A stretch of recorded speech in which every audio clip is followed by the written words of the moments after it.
লন্ডনে কেল কলেজ কাণ্ড ও খড়গপুরে দিলীপ ঘোষের মন্তব্যের প্রেক্ষিতে ওয়েলিংটন হিন্ট সিনেমা থেকে ডোরিনা ক্রসিং পর্যন্ত বিক্ষোভ মিছিল করেছে মহিলা তৃণমূল কংগ্রেস। শুক্রবার ওয়েলিংটন থেকে রাজ্যের মন্ত্রী চন্দ্রিমা ভট্টাচার্য, শশী পাজার নেতৃত্বে ব্যানার প্ল্যাকার্ড হাতে বিক্ষোভ মিছিল করেছে মহিলা তৃণমূল কংগ্রেসের কর্মী সমর্থকরা। তাদের দাবি, বিদেশের মাটিতে দেশের প্রতিনিধি হিসেবে মুখ্যমন্ত্রী মমতা বন্দ্যোপাধ্যায় প্রতিনিধিত্ব করতে গিয়েছিলেন, সেই সময় তাকে সেখানে হেনস্থা অপদস্থ করার চেষ্টা করা হয়েছে, তাকে অপমানের চেষ্টা হয়েছে, যা আদতে দেশের অপমান ও সর্বোপরি পশ্চিমবঙ্গের অপমান। এরই প্রতিবাদে কলকাতায় বিক্ষোভ দেখিয়েছে মহিলা তৃণমূল।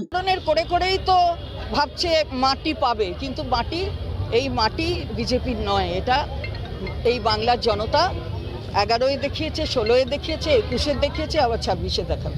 বিজেপি সিপিএম তো মহিলাদের উপরে অত্যাচার এবং যেভাবে নির্যাতন করেছে, তারা তো তাদের রেকর্ডটা আর কেউ ভাঙবে না। এবং বিজেপির প্রতিনিয়ত ভাষণের মধ্যে সব সময় মহিলাদেরকে অসম্মান করে, নারী বিদ্বেষ। সে দিলীপ ঘোষই বলুন, যার জন্য আজকে আমরা মিছিল করে প্রতিবাদও করছি, তার কটূক্তি। শুধু তাই নয়, আবার অপমান, আবার অশালীন ভাষা, আবারও শুভেন্দু অধিকারী সে বড় বড় চোখ দেখানো মহিলা কর্মরত পুলিশ যারা দাঁড়িয়েছিলেন বিধানসভা গেটের বাইরে, তাদেরকে ওইরকম যেভাবে তিনি হেনস্থা করলেন, এটাও তো, এগুলো কাম্য নয়।